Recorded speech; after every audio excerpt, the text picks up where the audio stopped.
हमें अपने खुदा का शुक्र अदा करना चाहिए कि उसने हमें हर मुकाम पर हर वक्त कामयाबी दी।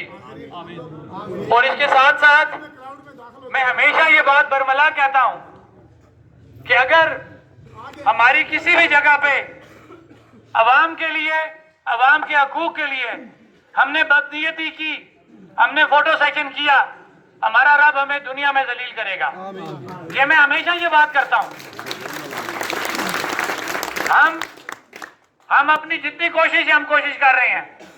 मैं हमेशा एक बात और भी करता हूं कि जो काम हम ताजरों ने पकड़ लिए ये हमारे नहीं है, ये हमारे मैंडेट से बाहर है। हमारा काम थाना, कचहरी, इनकम टैक्स, दुकानें, बल्दिया, हमें इस हद तक रहना चाहिए।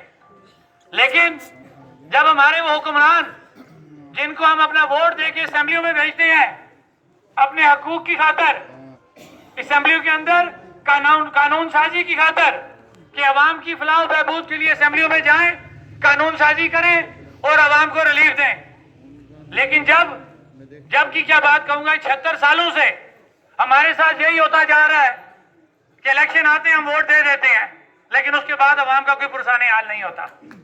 इसलिए हम तुम्हारे साथ हैं। शौकत नवाज कदम बढ़ाओ, हम तुम्हारे साथ हैं। मेरी आवाज, मेरी आवाज, शौकत नवाज, शौकत नवाज, मेरी आवाज, मेरी आवाज, शौकत नवाज, शौकत नवाज। इसलिए हमें बामरे मजबूरी अपने मैंडेट से बाहर आना पड़ता है।